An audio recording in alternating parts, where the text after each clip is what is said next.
जय हिंद दोस्तों।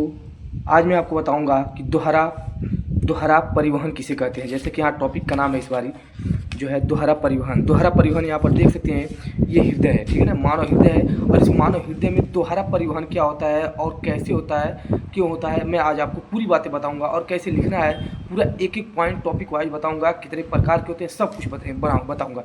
तो इस वीडियो तक इस वीडियो के लास्ट तक बने रहिएगा, आपको पूरा समझ में आएगा। और अगर नहीं समझ में आता है तो आप कमेंट करिएगा, मैं फिर से समझाने की कोशिश करूँगा। चलिए देखते हैं दोहरा परिवहन क्या है। मैं पहले समझाता हूँ, फिर उसके बाद कैसे लिख रहा है वो बताऊँगा। तो ये देख सकते हैं, ये दोहरा परिवहन का जो है चित्र है। और मैं आपको पहले इस चित्र को समझाऊंगा, उसके बाद आपको एक एक पॉइंट अच्छे से बताऊंगा। तो देखिए, मानव शरीर है। इस मानव शरीर से जो अशुद्ध रक्त होता है, मतलब कार्बन डाइऑक्साइड युक्त रक्त होता है, वो पहले क्या होता है, इस जो आपको ब्लू कलर का ये जो दिख रहा है नली, इसी के रास्ते क्या करता है, जाता है। कहाँ पर जाता है, तो हृदय में जाता है। यहाँ देखिए, मानव शरीर से जो अशुद्ध रक्त होता है वो कहाँ जाता है, हृदय में जाता है। तो जो लेकर यहाँ हृदय तक जाता है उसको बोलते हैं महाशिरा या शिरा बोल सकते हैं, ठीक है ना, लेकर जाता है यहाँ पर। तो अब देखिए यहाँ पर क्या होगा, ये जब यहाँ पर जाएगा, उसके बाद जाने के बाद देखिए फिर क्या करेगा, ये जो हृदय है, ये हृदय क्या करता है, इस मतलब अशुद्ध रक्त को फिर भेजता है कहाँ पर, फेफड़े में भेजता है। कहाँ भेजता है, तो फेफड़े में। फेफड़े में क्या, फेफड़ा क्या करता है, सांस लेता है। सांस लेने के बाद उसमें ऑक्सीजन आ जाता है, तो क्या करता है, जो होता है ब्लड में हमारे ऑक्सीजन मिला देता है। ऑक्सीजन मिलाने के बाद फिर कहाँ भेजता है, हमारे हृदय में भेजता है। देखिए दो नलियाँ हैं, एक बार गया, एक बार वापस आया। तो देखिए एक बार क्या हुआ, अशुद्ध रक्त यहाँ पर आया था हृदय में, फिर हृदय ने क्या किया था, इसको भेजा था फेफड़े में, फिर फेफड़े ने शुद्ध करके उसको भेजा था हृदय में। इस प्रकार जो है दो बार क्या होता है, जो ब्लड है वो हृदय से गुजरता है। दो बार हृदय से ब्लड को गुजरने को क्या बोलते हैं, दोहरा परिवहन बोलते हैं। मैंने क्या समझाया, शरीर से महाशिरा जो है अशुद्ध रक्त को लेकर जाता है। लेकर जाने के बाद ये क्या करता है, अशुद्ध रक्त जो होता है यहाँ पर जाता है पहले हृदय में। हृदय में जाने के बाद ये क्या करता है, यहाँ पर भेजता है फेफड़े में। फेफड़ा क्या करता है, ऑक्सीजन लेता है, ऑक्सीजन मिला देता है उसमें, ऑक्सीजन जो होता है ब्लड में मिला देता है। फिर वो कहाँ आता है, शुद्ध जब ऑक्सीजन मिला था शुद्ध रक्त बोलते हैं। शुद्ध रक्त फिर आ जाता है हमारे कहाँ, हृदय में। फिर यहाँ से हृदय क्या करता है, महाधमनी के द्वारा पूरे शरीर में फिर क्या होता है, फैल जाता है। तो ऐसे जो होता है, एक बार अशुद्ध रक्त आया, एक बार इसको यहाँ पर भेज दिया था, अशुद्ध रक्त आया था, भेजा था फेफड़े में, फिर फेफड़े से शुद्ध रक्त होकर आया था हृदय में। तो हृदय में दो बार ये परिवहन हो गया, इसलिए इसको बोलते हैं दोहरा परिवहन। तो आपको सारी बातें समझ में आ गई हो। और यहाँ पर दायां अलिंद बायां अलिंद क्या होता है, ये आपको अगर जानना है तो आप जाकर हृदय का वीडियो देखिए, आपको पूरा कुछ समझ में आएगा और बहुत चीज़ें आपको इसमें पता चलेंगी। तो चलिए देखते हैं कि दोहरा परिवहन के बारे में लिखना कैसे है। तो आप लोग को समझ में आ गया होगा, हृदय पहले शरीर से अशुद्ध रक्त कहाँ जाएगा, हृदय में, हृदय से फिर जाएगा फेफड़े में, फेफड़े में शुद्ध होगा, शुद्ध होकर फिर आएगा हृदय में, हृदय से फिर अपने पूरे शरीर में फैल जाएगा। तो दो बार इस रास्ते से गुजर रहा है, इसलिए इसको बोलते हैं दोहरा परिवहन। चलिए देखते हैं अब इसको कैसे लिखना है। तो ये देख सकते हैं, ये हृदय है, ठीक है ना, ये हृदय है। अब देखिए यहाँ पर कैसे लिखना, और चित्र भी आपको बनाना है, ठीक है ना। अब देखिए यहाँ पर लिखा है दोहरा परिवहन। हमारे शरीर में देखिए, हमारे शरीर में रक्त पहले हृदय से फेफड़े तक जाता है, वहाँ शुद्ध होकर फिर हमारे हृदय में वापस आ जाता है। फिर देखिए इसके बाद यह शुद्ध रक्त हृदय से पूरे शरीर में भेजा जाता है, और शरीर से अशुद्ध रक्त फिर हृदय में वापस आ जाता है। इस प्रकार एक चक्कर पूरा लगाने में रक्त जो है हृदय से दो बार, देखिए दो बार गुजरता है।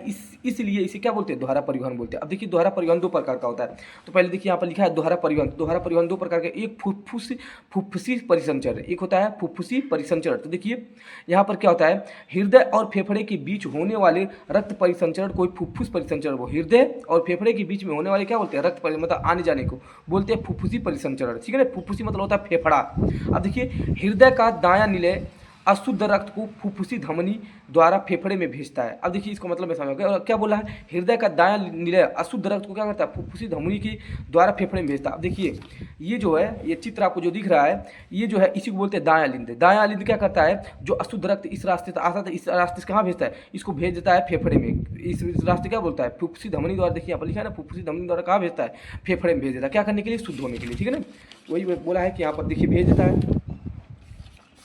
अब देखिए जब ये भेज देता है तो फेफड़े में रक्त क्या आता है, कार्बन डाइऑक्साइड को छोड़ता है। मतलब वो क्या करता है, जो फेफड़ा है वो कार्बन डाइऑक्साइड को छोड़ देता है, मतलब बाहर छोड़ देता है, और ऑक्सीजन ग्रहण करता है, ठीक है ना। क्योंकि जब हम सांस लेते हैं तो हमारा फेफड़ा क्या है, ऑक्सीजन को लेता है और कार्बन डाइऑक्साइड को क्या करता है, छोड़ता है, जिससे वो अशुद्ध हो जाता है, जिससे वो क्या होता है, शुद्ध होता है। इसके बाद ये अशुद्ध रक्त फुफ्फुसी सूरा द्वारा वापस हृदय के बाएं अलिंद में पहुंच जाता है। देखिए दूसरा बार क्या होता है, जब वो शुद्ध हो जाता है, शुद्ध होने के बाद देखिए यहाँ से क्या होता है, यहाँ पर देखिए आप धमनी या महाधमनी, ये ब्लड को लेकर जाता है, लेकिन इसके पीछे से एक सिरा नली होती है, वो क्या करती है, जैसे वहाँ पर चित्र में दिखाया हूँ, वहाँ से एक नली होती है जो होती है महाधमनी। महाधमनी क्या होती है, मतलब वहाँ से जो फेफड़ा होता है उस फेफड़े के रास्ते क्या होता है, फिर कहाँ आता है, बायां अलिंद में आता है। इस बायां अलिंद में आने के बाद ये क्या होता है, फिर बायां नीले में आता है। बायां नीले में आने के बाद यहाँ से क्या होता है, महाधमनी पूरे शरीर में ब्लड को क्या करती है, फैला देती है, ठीक है ना। तो ऐसे होता है यहाँ पर पहला होता है फुफ्फुस परिसंचरण। तो ये पूरा क्लियर हो गया। इसके बाद यह शुद्ध रक्त फुफ्फुसी सिरों द्वारा वापस हृदय के बाएं अलिंद में आ जाता है, ठीक है ना। तो यह आ गया अलिंद में। अब यहाँ से क्या होता है, महाधमनी इसको पूरे हमारे बॉडी में पहुँचाएगी। अब देखिए होता है दूसरा क्या होता है, दैहिक परिसंचरण। ये दैहिक परिसंचरण आप नाम से ही पता चला दैहिक। वहाँ देखिए फुफ्फुसी मतलब फुफ्फुसी और हृदय के बीच में जो होने वाला संचरण था उसको बोलते थे फुफ्फुसी परिसंचरण। यहाँ पर बोला गया हृदय परिसंचरण। हृदय परिसंचरण क्या है, देखिए दैहिक परिसंचरण। तो ये दैहिक परिसंचरण देखिए हृदय और शरीर मतलब जब क्या होता है, जब रक्त जो होता है हृदय से फेफड़े में जाता है और फिर वहाँ वापस आता है उसको बोलते हैं फुफ्फुसी परिसंचरण। लेकिन जब हमारे हृदय से पूरा जो है ब्लड हमारा शरीर में फैल जाता है इसको बोलते हैं दैहिक परिसंचरण। देखिए हृदय और शरीर के सभी अंगों के बीच होने वाले रक्त परिसंचरण को दैहिक परिसंचरण कहते हैं। हृदय का बायां निलय, देखिए बायां निलय शुद्ध रक्त को महाधमनी के द्वारा शरीर के सभी अंगों में भेजा जाता है। तो देखिए यहाँ पर जो आप दिख रहा है आपको यही जो है महाधमनी है, सॉरी बायां जो है निलय है, नी से निलय, नी से नीचे वाला। तो नीचे वाला निलय होता है, यहीं से क्या होता है पूरा ब्लड जो है महाधमनी के द्वारा हमारे पूरे शरीर में भेजा जाता है। अभी एक बार मैं और आपको चित्र दिखा के समझाऊंगा, ठीक है ना। तो अभी देखिए यहाँ पर तो हृदय बायां निलय हृदय से शुद्ध रक्त को क्या करता है, धमनी के द्वारा पूरे शरीर के सभी अंगों में भेजता है। यह रक्त शरीर की कोशिकाओं को ऑक्सीजन तथा पोषक तत्व देता है, ठीक है ना। ये रक्त क्या करता है, मतलब उसमें जब हम खाता पीते हैं तो उसमें क्या मिल जाता है, रक्त जो प्रोटीन विटामिन सब मिल जाते थे। क्या करता है, कोशिकाओं को पोषक तत्व देता है और उनसे कार्बन डाइऑक्साइड तथा अपशिष्ट पदार्थ लेकर अशुद्ध हो जाता है। मतलब ऑक्सीजन तो दे देगा और पोषक पदार्थ दे देगा, प्रोटीन दे देगा, लेकिन उनसे क्या ले लेगा, ऑक्सीजन ले लेगा और अपशिष्ट पदार्थ जो उनको लेकर अशुद्ध हो जाता है। इसके बाद यह अशुद्ध रक्त महाशिराओं के द्वारा क्या होता है, हृदय के दाएं अलिंद में पहुंच जाता है। फिर यहाँ देखिए यहाँ पर ये जो होता है इसी के रास्ते क्या होता है, इसी के रास्ते, और यहाँ पर एक रास्ता और दिख रहा होगा, यहाँ महाशिरा है, यही महाशिरा के रास्ते क्या होता है, अशुद्ध रक्त यहाँ पर आता है जो होता है दायां अलिंद, ठीक है ना। दायां अलिंद से फिर दायां नीले में आता है, फिर उसके बाद कहाँ जाता है, फेफड़े में जाता है, फिर फेफड़े में कहाँ आता है, बायां नीले से कहाँ आता है, सॉरी बायां अलिंद से कहाँ आता है, बायां नीले में आता है। अब देखिए अब यहाँ मैं आपको चित्र के माध्यम से एक बार फिर से समझा रहा हूँ।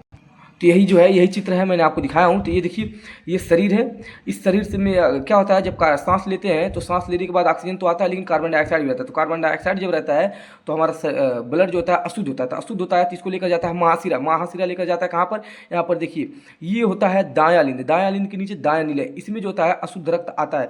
अशुद्ध रक्त जब यहाँ पर आ जाता है तो क्या करता है, अशुद्ध रक्त इस अशुद्ध रक्त को क्या करता है, फेफड़े में क्या करता है, ये भेजता है, ठीक है ना, फेफड़े में भेजता है। और जब फेफड़े में जाता है तो यहाँ से क्या करता है, ऑक्सीजन लेता है, ऑक्सीजन लेने के बाद ब्लड में ऑक्सीजन मिला देता है तो शुद्ध हो जाता है। फिर इसको कहाँ भेजता है, तो ये भेजता है बायां अलिंद में, बायां अलिंद से फिर आता है बायां नीले में। अब बायां नीले में जब आ जाता है तो यहाँ से आपको नली दिख रही होगी, चित्र में वहाँ दिखाया हूँ। तो वहाँ से क्या होता है, महाधमनी जो होता है, महाधमनी पूरे शरीर में फिर क्या करती है, ब्लड को भेज देती है। तो ये जो थे चित्र थे इसके दोहरा परिसंचरण के परिवहन की, आप लोगों को उम्मीद करता हूँ कि पूरा बात समझ में आएगी। अगर नहीं समझ में आएगा कैसे दोहरा परिसंचरण हुआ है तो मैं एक बार कमेंट करिएगा, मैं इसको दोबारा बताने की कोशिश करूँगा। देखिए इसमें क्या होता है, दोहरा परिवहन क्यों होता है, पूछता क्यों दोहरा परिवहन क्यों आवश्यक है। देखिए शुद्ध और अशुद्ध रक्त जो होते हैं वो आपस में नहीं मिल पाते हैं, ये जो इसका महत्व है, आवश्यक है। क्यों दोहरा परिसंचरण क्यों आवश्यक है, तो पहला होगा शुद्ध और अशुद्ध रक्त आपस में नहीं मिलते, शरीर के सभी अंगों को पर्याप्त ऑक्सीजन मिलती है, ऊर्जा का उत्पादन अधिक होता है, शरीर के अंग अधिक कुशलता से कार्य करते हैं, शरीर का तापमान स्थिर बनाए रखने में सहायता मिलती है। तो ये दोहरा परिसंचरण क्यों आवश्यक है वो बता देना। फिर इसको पूछता है दोहरा परिवहन का महत्व बताइए। तो देखिए शरीर की प्रत्येक कोशिका तथा शुद्ध रक्त पहुँचता है, ठीक है ना, शुद्ध रक्त तक पहुंचाता है, शरीर की प्रत्येक कोशिका तक शुद्ध रक्त पहुंचाता है, ठीक है ना। श्वसन अधिक प्रभावी होता है, शरीर की कार्यक्षमता बढ़ती है, मनुष्य जैसे गर्म रक्त वाले जीवों में यह व्यवस्था अत्यंत आवश्यक होती है, ठीक है ना। और देखिए यहाँ पर नोट पॉइंट में आपको क्या याद रखना है कि मनुष्य में हृदय 4 कक्षकों वाला होता है, इसी कारण मनुष्य में पूर्ण दोहरा परिवहन पाया जाता है, जिससे शुद्ध और अशुद्ध रक्त का मिश्रण नहीं होता है, ठीक है ना। यह सभी स्तनधारियों, पक्षियों तथा मगरमच्छों में भी पाया जाता है। ये था इसका मैंने दोहरा परिवहन के बारे में आपको पूरा कंप्लीट जानकारी दिया हूँ। वीडियो अच्छा लगा तो प्लीज़ लाइक शेयर सब्सक्राइब कर दें, और अगर कुछ नहीं समझ में आया तो प्लीज़ कमेंट करें, मैं इसको बताने की कोशिश करूँगा। तो मिलते हैं इसके नेक्स्ट पार्ट में, तब तक के लिए जय हिंद।